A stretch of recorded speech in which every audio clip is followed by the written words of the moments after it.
Hello and happy Labor Day to you, everybody. I hope that you have the day off and had a great weekend. I am here today with comedian and lawyer and master impressionist, and most importantly to me, a really interesting thinker, smart guy, JL Cauvin joins me today on the program. Should be a great week of guests on stand-up, and I'm headed out to Iowa on Wednesday to perform in Iowa City on Thursday nights. Tickets in the show links. And I agreed to appear in Pittsburgh on, I think it's Thursday the 11th of October with JL Cauvin at City Winery in Pittsburgh, Pennsylvania, October 11th. So hope to see you at one of those dates. How was your long weekend? Are you having a long weekend? I hope you are. Sad news about Jimmy Buffett dying at the age of 76. I know there's some listeners who are big fans of his. The president visited Florida to see the damage done by Hurricane Idalia, and the governor there skipped the meeting, which is ridiculous that we've gotten there. I talked with JL Cauvin about that.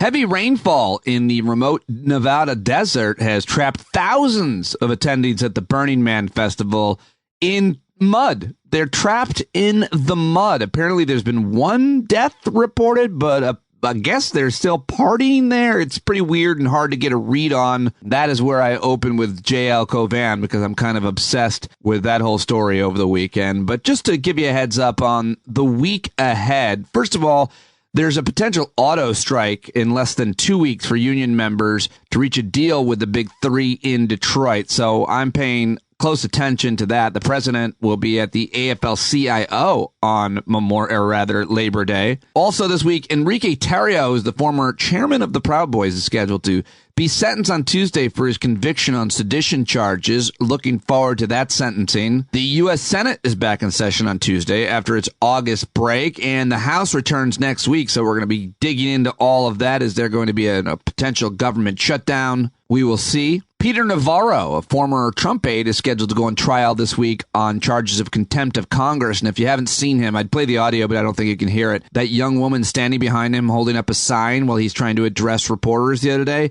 Pretty much the best video I've seen because he tries to reach her over and pull it down. And she says, well, bro, you're already up on charges. Do you want more? Like, it's just hilarious. I highly recommend that you find that video. The impeachment trial of Attorney General of Texas, Ken Paxton, set to open this Tuesday in Texas's state Senate. President Biden for this week, later on Thursday, he's headed to India for a summit meeting with the G20 group of 20 leaders. And the NFL season is set to open on Thursday when Kansas City, the reigning Super Bowl champions, will defeat the Detroit Lions. I'm predicting a win for the Chiefs over the Lions. And this year, I'm not a huge NFL fan these days, but this year I will be rooting for the Buffalo Bills instead of the New York Jets, who I've always rooted for when I cared or watched games. But Aaron Rodgers is the quarterback. I've given up on the Jets. They've never won. The fans I've met when I am around the Jets are not great people, I've decided. No offense if you're a Jets fan. I'm sure you're a great person because you're listening to this show. All right, enough talk about sports and football and news. It is Labor Day after all. I'm working pretty much all day on the show. Going to be posting several other things today on YouTube and social media. But right now, I've got the great JL Cauvin, who's got a brand new album finally out. It's called Half BlackFace, and I actually warmed up the audience for it. It was really great. I highly recommend you go buy the album. It's only $10.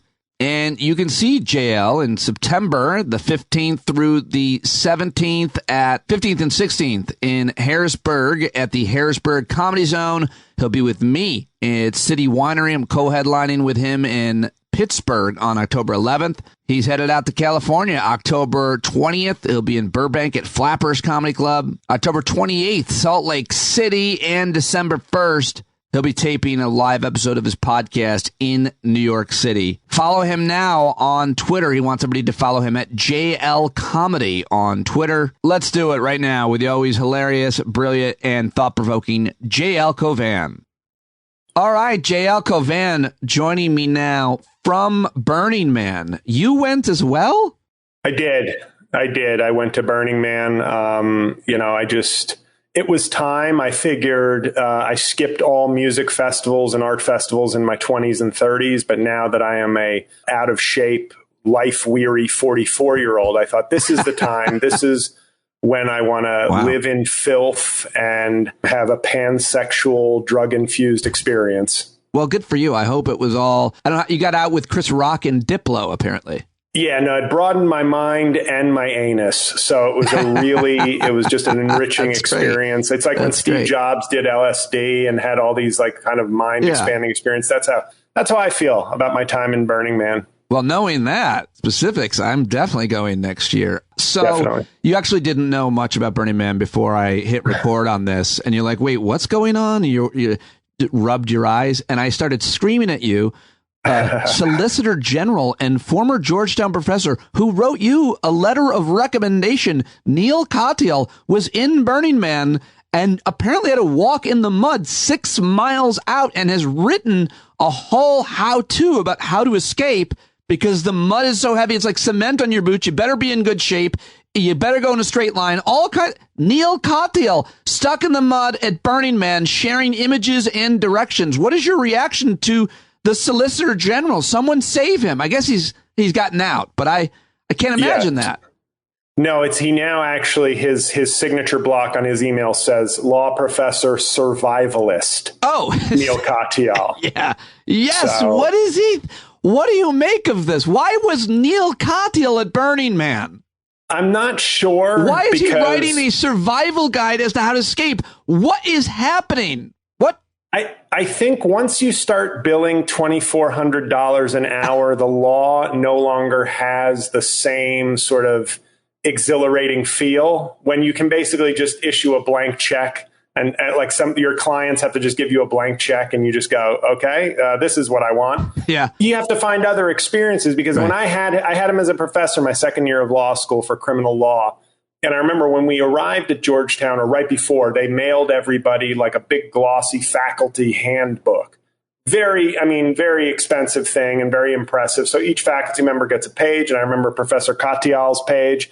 He was obviously a very young professor at this point, clerked, I believe, for Sandra Day O'Connor. Everybody, he is, there's a reason he is sort of who he is as far as legal work and legal punditry. Sure. But I just remember the end of his bio listed, and I forget what the second one, but it was like his sign off was Professor Katyal is in his spare time loves fine wine and maybe fine art, something very refined, very like in my spare time, I eat cookies and read books. In his spare time, it's a more philosophical, ethereal. Sure. He enjoys fine wine in his spare time. Even just the concept of fine wine, I think he enjoys.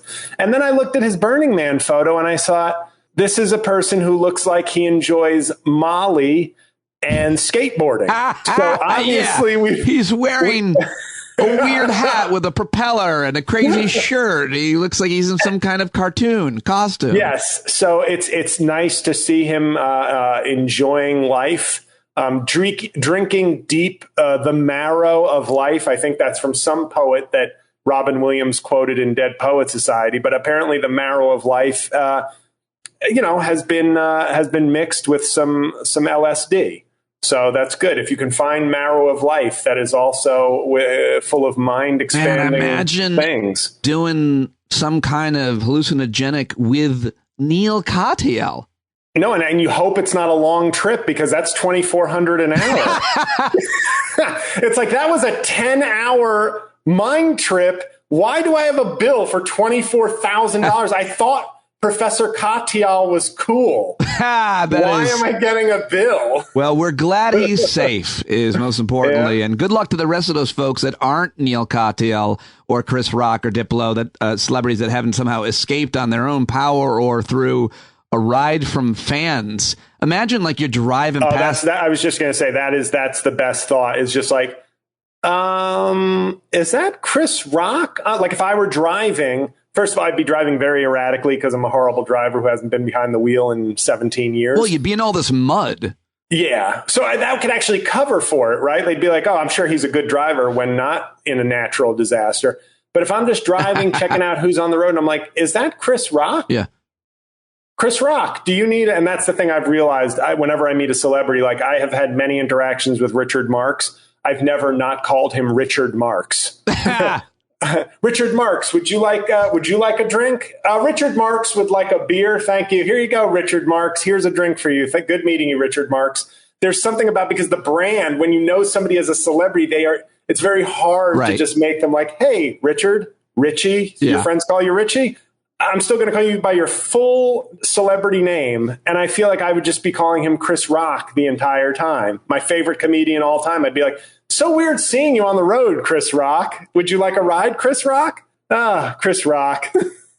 He's in your pickup now. So you're not going to Burning Man ever? That's not on your list?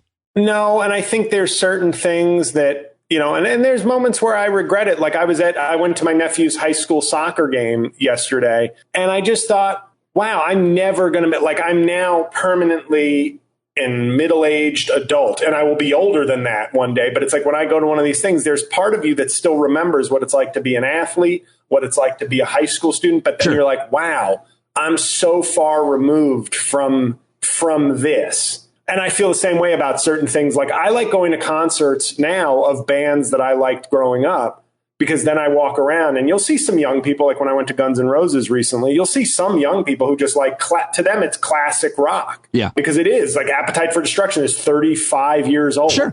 But I do like seeing people where it's like, oh, we're all age appropriate. Yeah. Like I wouldn't really feel comfortable, I think, going to certain concerts, even if I liked the music, because I'd be like, I feel like I'm ruining the vibe. I feel like I'm not supposed to be here. And I don't want to see the dad who's like in shape, but wearing way too stylish, like clothes that like a 25-year-old NBA player wears. I don't want to see on the 52-year-old dad of two. Right, yeah. Because it's like, I don't care who thinks you look good. You don't.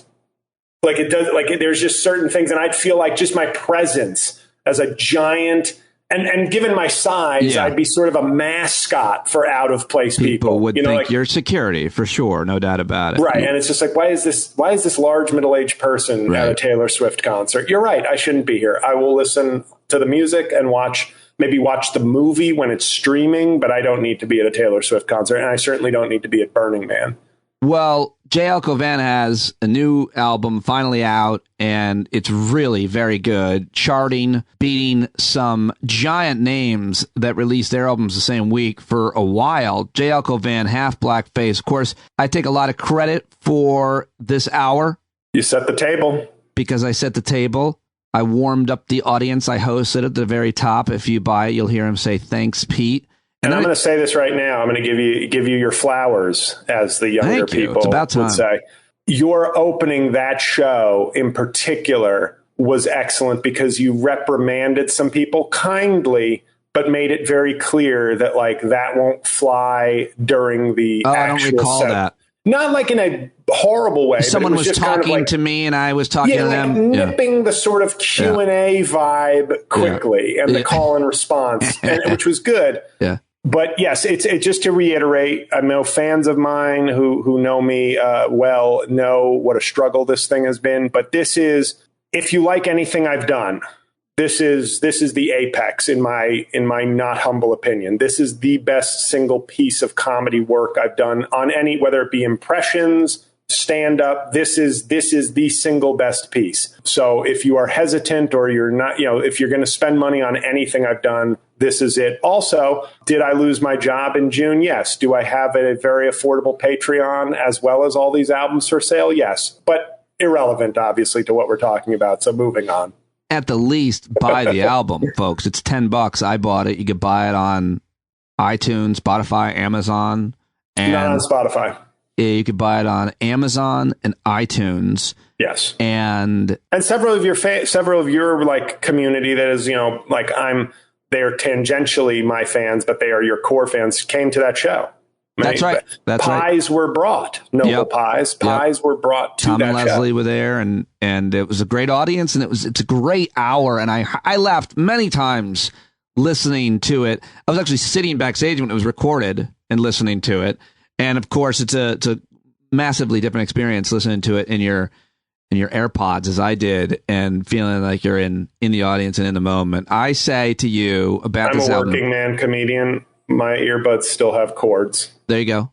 I say to you, congratulations. It's a really great, solid hour. And I hope everybody spends $10 on it, especially because you have lost your job, and yet you've always been so generous to me and so many others. And you're a very thoughtful Catholic. That's right. Still? Yeah, I'm still Catholic. Shocking. Go ahead. Yeah, it's there's alternatives. I'm sorry? There are alternatives. Not for me. Not when right, here we go. It's not called the one true church for nothing, Pete. Okay? I have a lot of different ways to take that. I don't want to talk about your faith. I want to talk about some of George Michael's faith. I gotcha. I want to talk about what's happening in the world and the news, which I always love talking to you about because you've thought a lot about these things. You've made videos about them, including some of the stuff around Ron DeSantis and the hurricane, Mitch McConnell freezing up, Tim Scott. You've made plenty of videos about Trump going to trial, for example, and all good stuff that I hope everybody will go watch these at your YouTube channel. But I do want to start with the Mitch McConnell thing. What is your... First of all, is it okay to make jokes about it? I feel like I don't want to become the people that I don't like. I don't want to take joy in suffering. That doesn't mean I feel bad about his suffering. I don't really that much, but I definitely don't want to take joy out of it. That for me is my kind of, I try to stay there. But then someone made the argument. It's like, I hear you, except for this one guy has done so many bad things. Can you make an exception? And now I'm confused.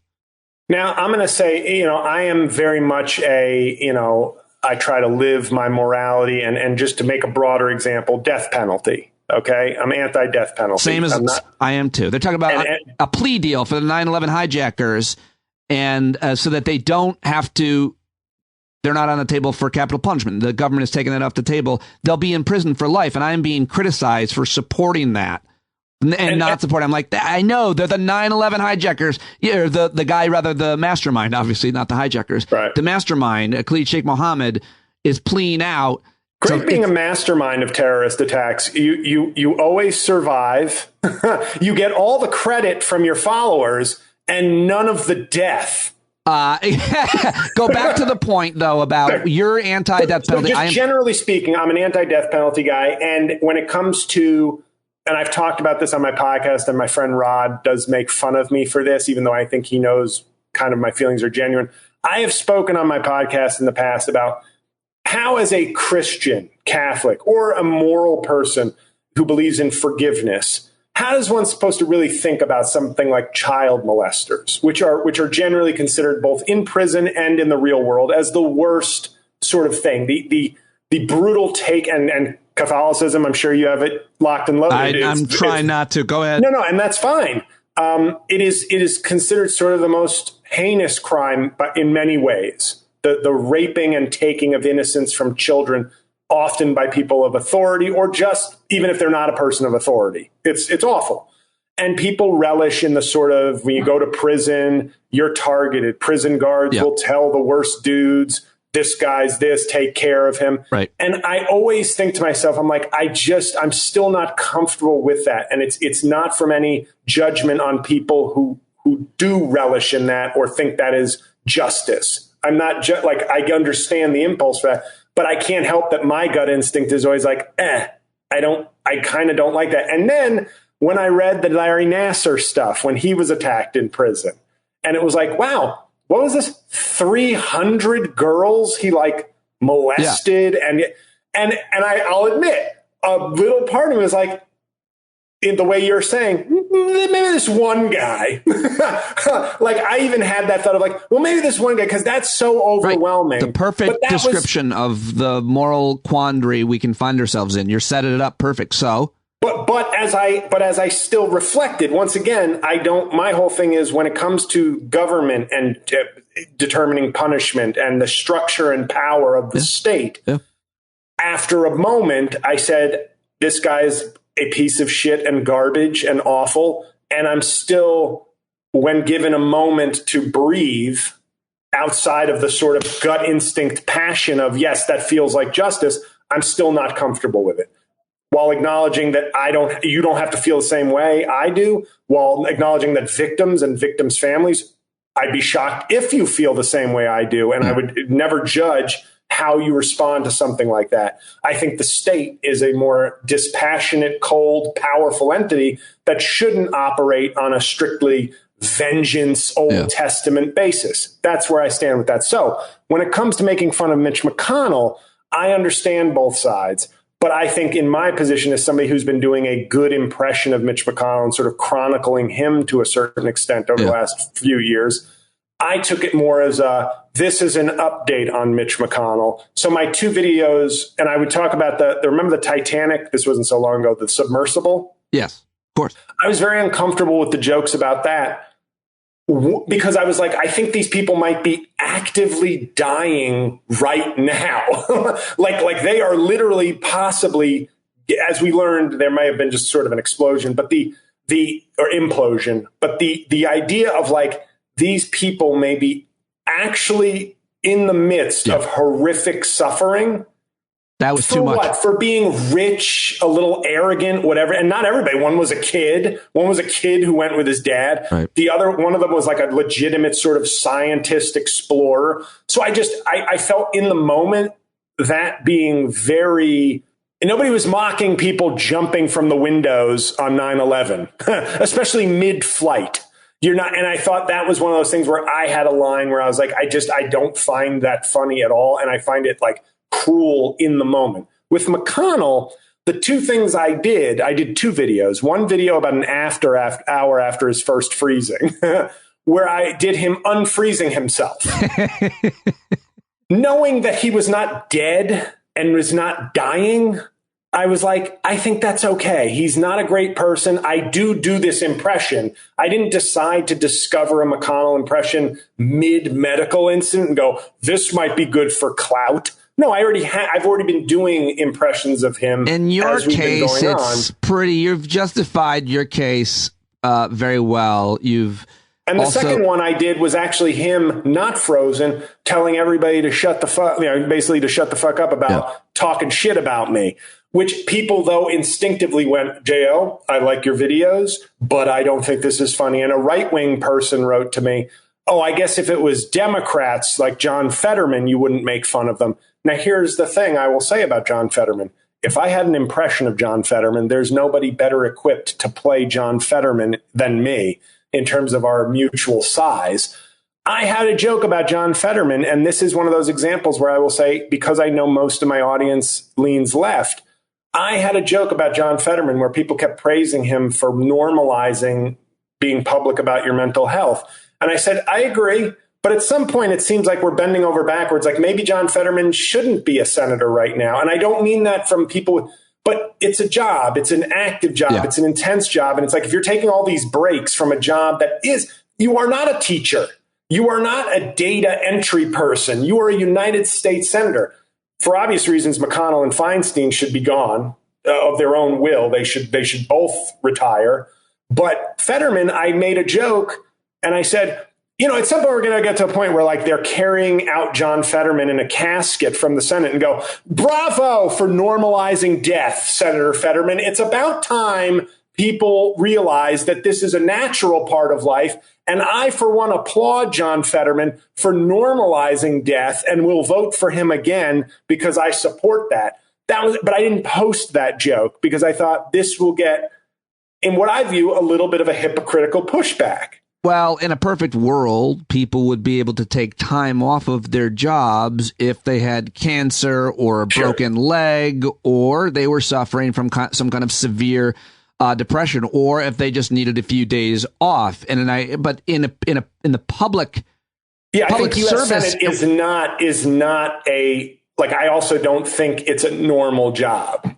I think it's mayor, governor. If you are struggling with a kind of debilitating depression, and you should not be stigmatized for having that, but also it's not cruel or mean to suggest that maybe also you shouldn't do this job. It doesn't mean you are ashamed. Take a seat for a minute. We'll pay you. We'll take care of everything. Go over there on the bench. We'll put someone in the game temporarily because this is the government. You're one of two senators. In this case, you're the only mayor. You're the only governor.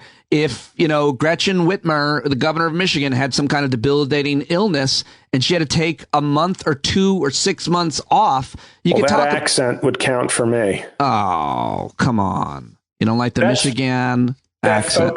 That folksy. I'm just kidding. We've established our moral underpinnings on this kind of a thing very, very well. Let's move on to Ron DeSantis. First of all, a man with no moral underpinnings.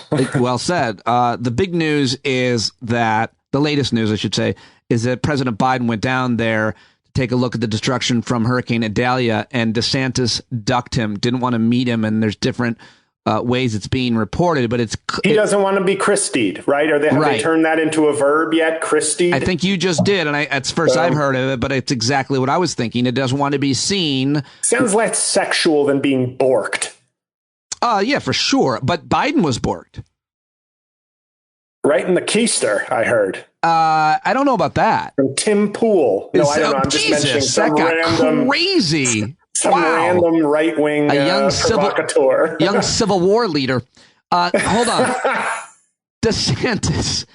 DeSantis doesn't meet with Biden because the optics are bad. Is that what now? That's what it's pathetic. For him, it's like, not for Biden. And Biden comes away looking great because Biden refuses to go in the gutter with him and be critical of him. Apparently, the reporting I've seen and heard.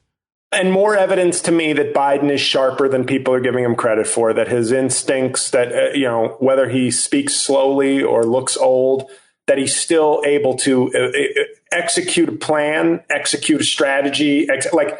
I'm one of those people that's like, I'm all in on Biden. I get very annoyed when I hear the sort of, but that's worn territory. With DeSantis, the same question I ask of all these ambitious, intelligent Republicans. What is the point at this point? I've asked it of Ted Cruz on your show, and now I would say of DeSantis, if you can't meet with the president providing your state aid when you are the governor of that state because your party will think you're a piece of shit. Yeah.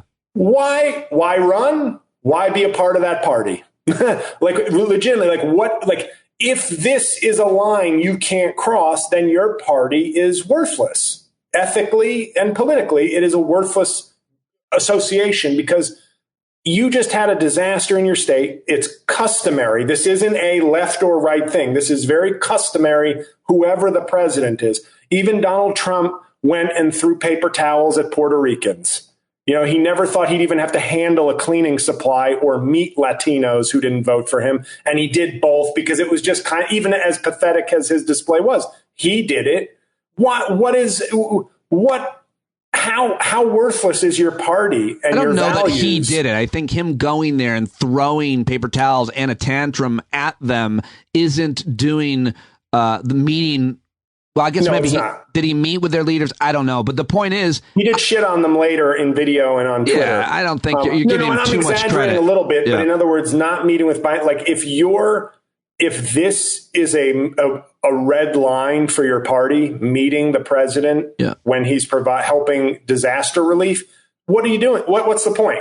Well, I feel like the point is political power and ascendance, but you say I feel like you conflated politics and ethics. Obviously, they're ethically bankrupt, but politically, this is a play to the base. It's part of the cartoon that it is, the Republican Party, which is basically a black and white now narrative, a win and lose. It's like an Avengers movie at this point. There's no nuance. It's just if you appear with the president, you're going to be criticized on the blogs, podcasts, YouTubes, Mark Levin, Fox, etc. Tim Pool. What are you doing meeting with Biden? Right. It's sad. And I think the other thing is DeSantis, he's too deep into this choice, this path he's taken. Yeah. But it's like he should have embraced he got elected on the back of Trump, but he should have embraced trying to consolidate the anti-Trump vote. Well, that's it. Hold on. Before I do want to ask you just quickly on DeSantis, how do you think he did handle the hurricane before meeting with President Biden? You made a funny video about him attacking the Weather Channel. And how do you think, even more importantly, he handled that horrible racist shooting in Jacksonville, where he was heckled when he tried to speak to the community by a bunch of black activists and others that were just there? What did you think first of the Jacksonville, his handling of that, and if his rhetoric and policies have contributed to the kind of boiling pit that this violence begins with? I think Trump has been a much more inflamed. DeSantis puts out sort of policy that's anti-black, but I don't think I'm the last person to give him credit, but when compared to somebody like Trump, it seems like DeSantis is content to fight culture wars, but through policy, whereas Trump is much more content to fight culture wars as a culture warrior. I hear you, but let me take the nuance out of your thoughtful remark and just say anti-woke, anti-woke, anti-woke. Sure. That is heard as anti-black, of course, in the black community. And I think this neo-Nazi also hears that. It's all they hear is black people are bad and destroying everything, and you must stop. We bring you to the point.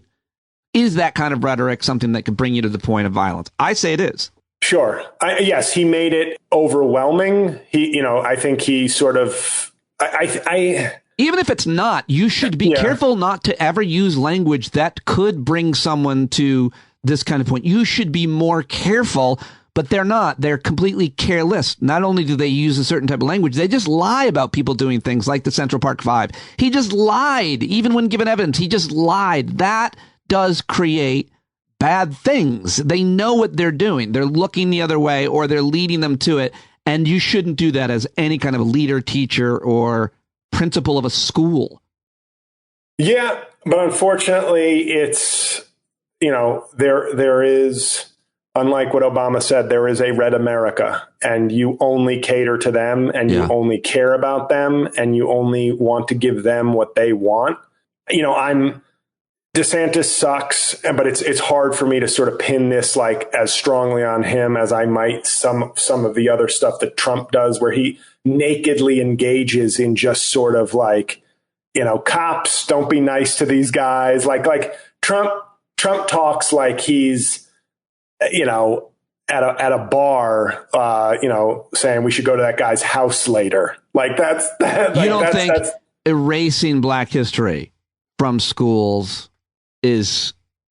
Oh, I think DeSantis is the type of person whose effect, if he became president, could be generational.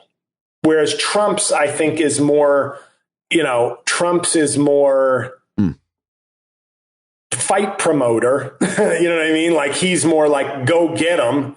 Whereas I think if DeSantis ever became president, I think you wouldn't even be able to measure the destructive impact for a generation, because he would create a culture that beyond shootings and violence would create a 20 years under a DeSantis America, you might see like a really deeper, more harmful, long lasting impact. I think that's true. I think that's absolutely true. And I did comment to my girlfriend when he was doing a press conference about the hurricane. This is sort of a very superficial analysis, but it's the same way I think Mike Pence did very well in the Republican debate. It being completely objective, I thought he given his audience and I thought he was the best one on the stage that night, for whatever it's worth.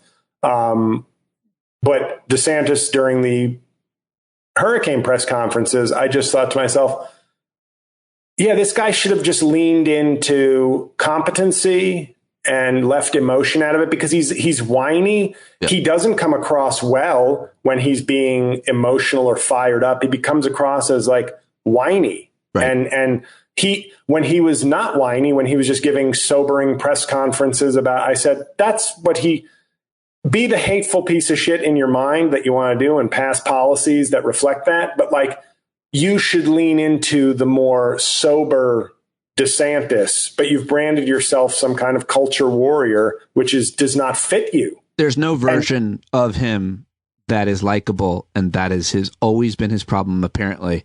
He can't put anything on. He's tried every single outfit or personality on, including trying to clearly control his facial expressions. That's my smile. I mean, he's not likable. He'll never, I don't know how he has gotten as far as he got, I think is the hardest question to answer. But when I watched him, I think Trump, not to give Trump credit, Trump is right. Trump made DeSantis. Trump in other words, DeSantis could have been a freedom caucus piece of shit. But instead, he's governor and a presidential candidate because Trump gave him the Trump seal of approval. The question is how did he become a congressman is not nearly as difficult to answer in a gerrymandered Florida district as it is how did he become a gubernatorial candidate. He made commercials that were tributes to Donald Trump on his wall, and he kissed his ass. He got the endorsement. He wasn't supposed to even be the nominee, much less the winner. You answered the question perfectly. That's how he got where he was, because of Trump. And that's why Trump is so mad that he's running against him. And Trump, I mean, I keep saying this, not to give Trump credit, but on this one, Trump is right. Like, Trump made DeSantis. For sure. Like, he made him. He made a lot of idiots. He made Boris Epstein. He's going to enjoy beating the shit out of him for the nomination. What do you make of the latest legal developments in Trump's life? He's now been indicted 4 times, most recently there in Georgia. You have put up a video where apparently the former disgraced president Donald Trump is claiming he will commit a new crime every week to raise money from his supporters. I think that's a really funny idea. But what do you make of his only felons is what he's calling? Is that what it is? It's only felons, right? Where it's like only fans. But that's true. It's sort of, it's the same way I think I discussed with you on your show previously about gun laws, where it's like you get to a point with the GOP where they've already decided they're not going to ban any weapons. They're not going to accept any new restrictions or renewed restrictions on the Second Amendment. So every time kids get murdered or old people get murdered or people get murdered in a church, they're sad. But then there's this comfort of like, wow, every mass murder that occurs is kind of a credit to me sticking to my values, because it's like a martyrdom where you're not actually martyring yourself. You're just martyring someone else's kids or grandparents. but in other words, to bring up the Bible, there is a credit given, like martyrdom is viewed as sort of and we do in society kind of accept this. Like my guy Jay Inslee lost his congressional seat before becoming governor because he voted for the assault weapons ban, and he was representing a more centrist right-wing district in the state of Washington. So he lost his seat. We view that martyrdom, like sacrificing yourself to a greater cause and your values, as a good thing. In the church, it's the highest thing is literal martyrdom, where it's like, you want me to denounce my faith? I do not. Well, you will be executed. And that is, blessed are the, blah, blah, blah. There, that's my short version of the Beatitudes. But with guns, there's this kind of martyrdom by proxy where, your kids died in their first grade classroom. Of course, I'm heartbroken, but I'm also somebody with a very rigid and strong set of values. And I don't care how many of your kids have to die to prove that I stick to my principles. And that's what we're dealing with. We're dealing with people who now it becomes a thing where it's like the more kids die, the more principled, in a sort of backwards way, the more principled I am. And with Trump, the more now it's like the joke being, but I think it's a very real joke. The more crimes he gets accused of, well, they're just beating up on my president even more. So I've got to back him up even more because he raped somebody else. Just another charge that proves to me that they're attacking him. Not that he's a rapist or a criminal or unpatriotic or a piece of shit, but he's actually fighting for us. And the more they attack him, the more it proves we have to defend him. Right. So the idea of having a crime a week, like in the video, he basically says, I was like, I just grabbed a woman by the pussy in the elevator and gave her I dialed 911 for her. So we're going to be doing more mugshot content. We're going to be doing more fundraising. And each week I'm just going to do a new crime. He's going to commit the crime and then also report himself to get it out there as quickly as possible. Right. Why not? It's you're only playing to your base and you're only milking them for money. And I got to say, this morning I finished up the series Telemarketers on HBO. Mm-hmm. And you see these guys, they go all for these people with police fundraising, like these fraudulent police fund, because you can always get people who love that stuff, who are like, these Black Lives Matter people are attacking, or what do you need? $100? Absolutely. I hate Black Lives Matter. I don't even care. I'm not even processing that I'm being fucking grifted by a quasi-real organization. Black Lives Matter, defund police. I'll fund whoever wants me to give them money. I'm on a fixed income, but here's $100 because damn those Black Lives Matter people. These are people who they're so easy to grift. And there's a little part of me that's like, good, grift the shit out of them. But at the same time, you're like, they'll never realize, or many of them will never realize, like, wow, you were so blinded by really hate of others that you were an easy mark. Yes. And you'll continue blaming Joe Biden. Yes. You'll continue blaming Joe Biden is fighting to lower prescription drug costs. That should thrill people. But there's going to be people who will either not want to give him credit for it, or will just go, well, pharmaceutical. All of a sudden, they'll sort of see the value of big business pharma and go, I don't like big pharma, but they got a point.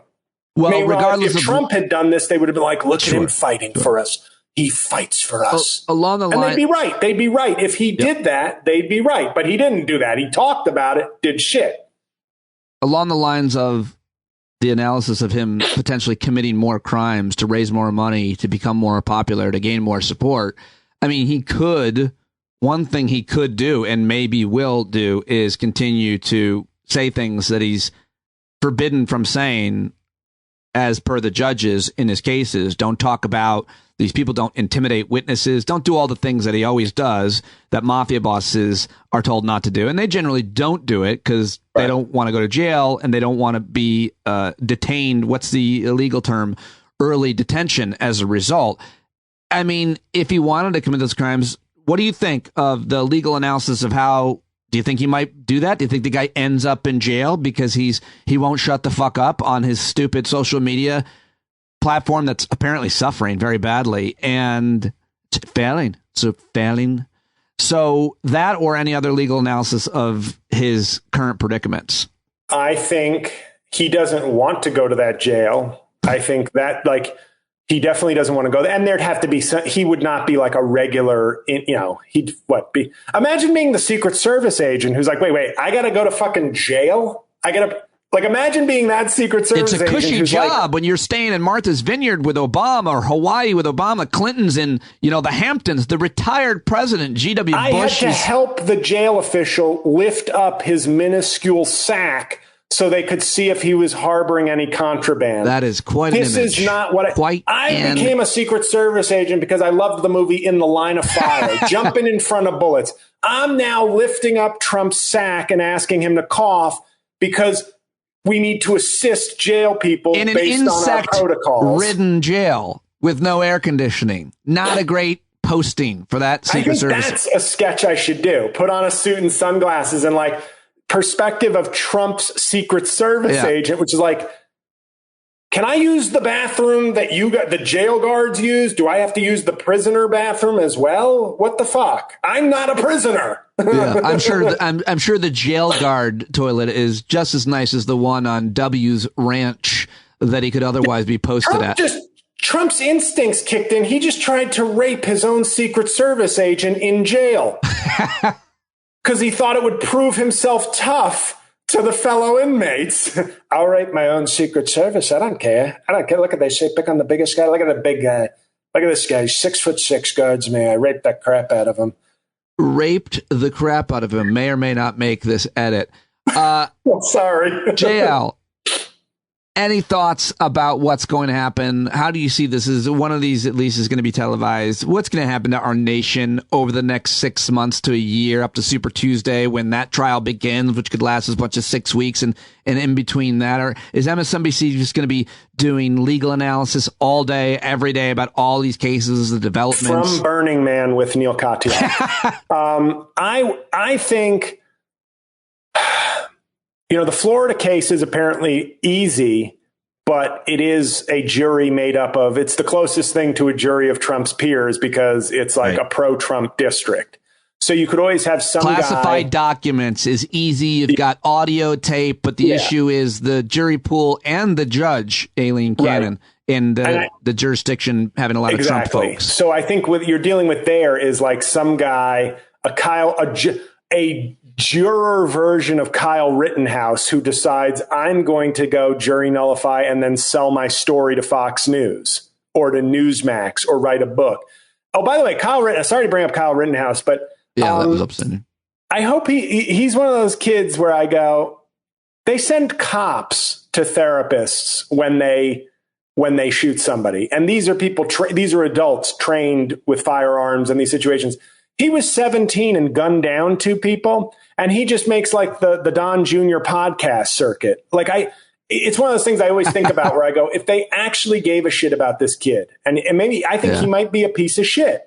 Like I think he comes from a terrible home. But but it's one of those things where you go, wow, like you do realize even if you think he was right, this is not the way to handle this.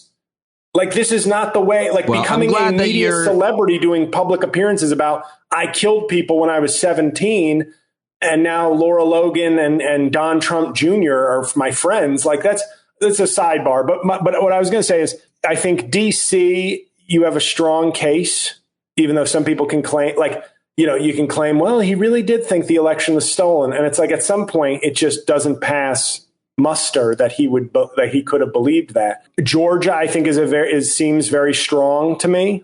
I think some people will probably flip, but what it does to the country, I hate to be that guy who's like, it doesn't matter. I genuinely don't think it matters. He is so corrupt and so blatant. If these were on the margin cases, I'd say, I don't know if it's worth it.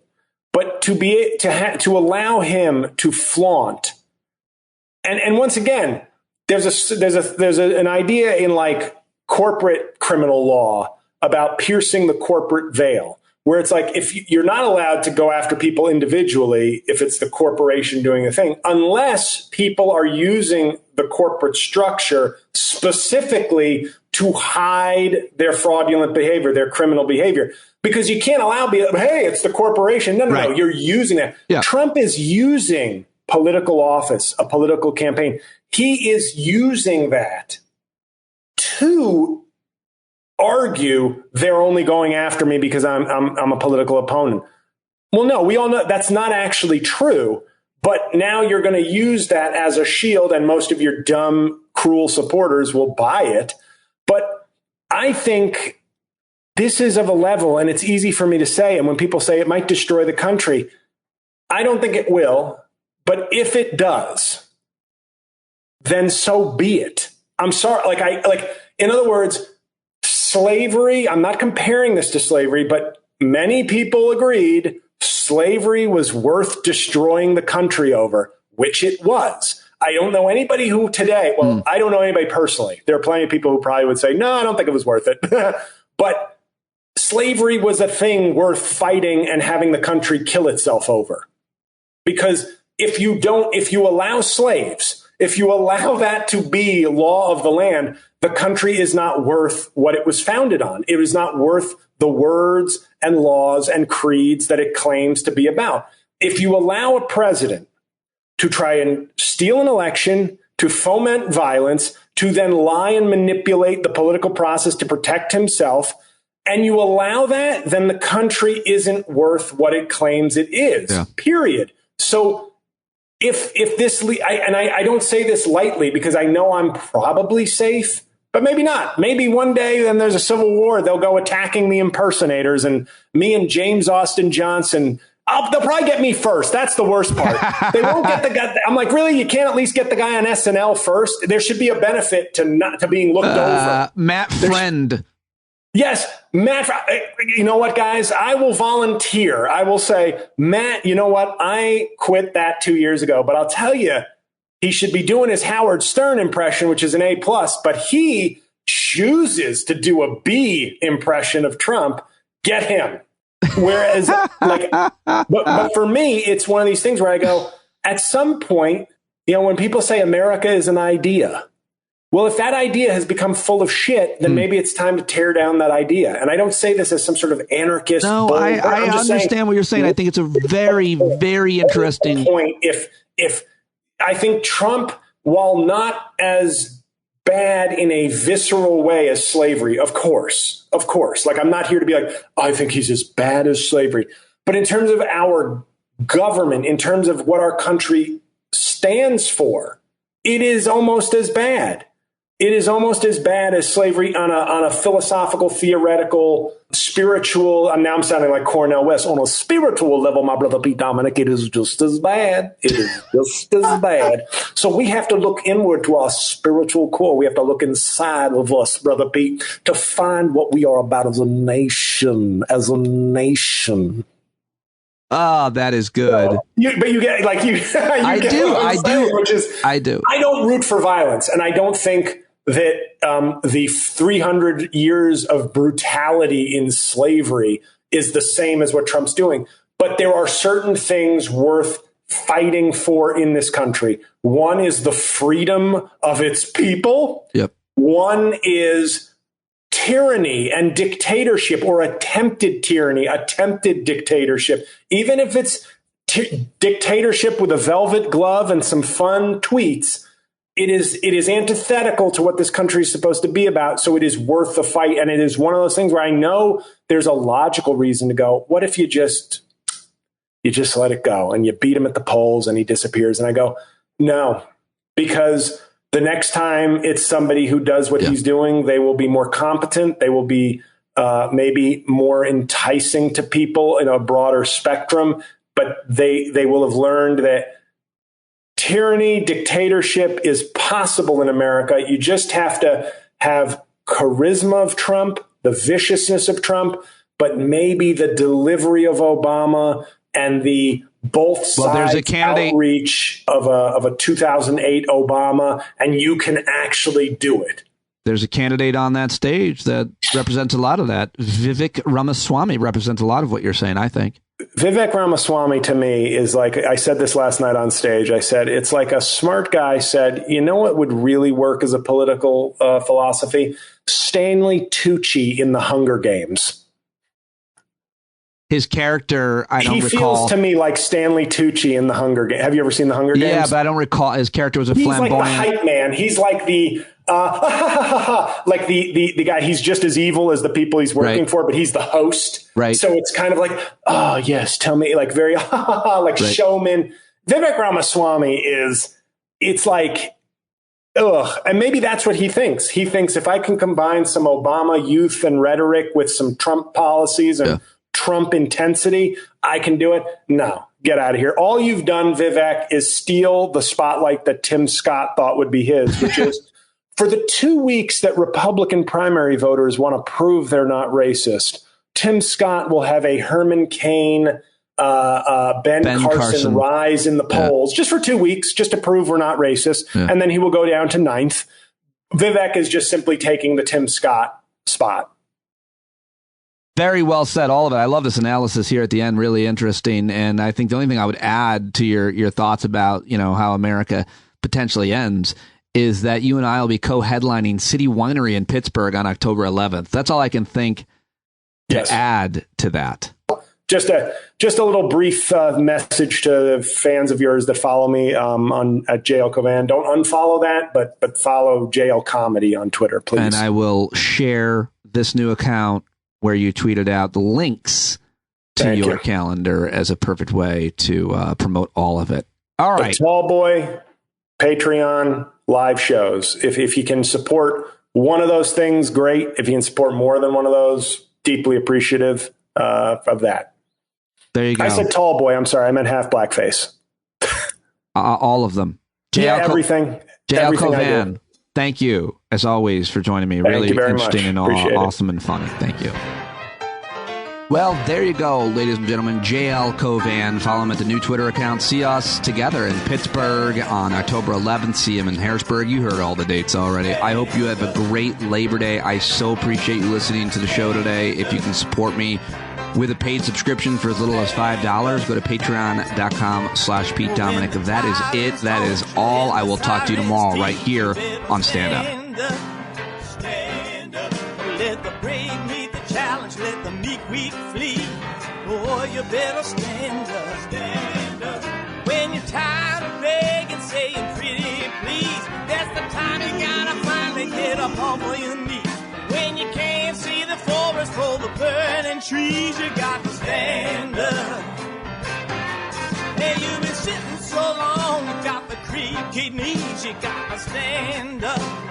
Stand up. I think you're driving wheels with leaking grease.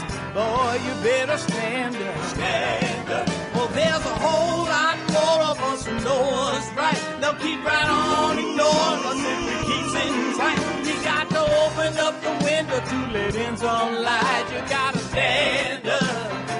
That's right. You got to rise up. You got to stand up. You got to stare the devil straight in the eye. You got to let him know it's his turn to go. See it clear when all you hear is a lie. So get up off of your butt, get down off of your fence. Even if it ain't a very friendly audience, well, they'll begin to listen when you start making sense. And you stand up, stand up. No need to point your rifle to defend your town. Just stand up, stand up. You know they can't deny you what you're laying down. Boy, you better stand up, stand up.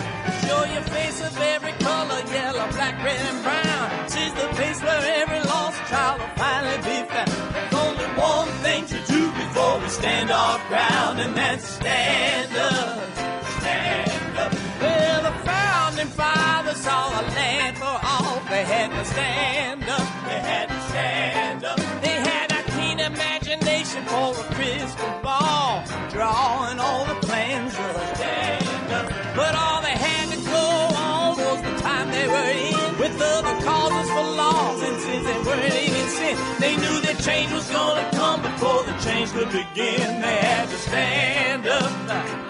All right, they had to stand up. We got to stand up. We got to look the devil square in the eye. We gotta let him know it's his time to go, and make it clear when all we hear is a lie. Why you lying awake wondering where the money all went? It'll be the cost of freedom that'll go unspent. You can see him flee the scene of that experiment if you stand up. All right, we got to speak up. We got to reach up and raise your voice in every way you know how. Don't be toes up. You got to show up. Ain't no better time to do it but now. No need to pledge allegiance to no wanton tribe. Rise up, show obedience to the voice inside, and listen well and it'll tell you not to run and hide. It says stand up.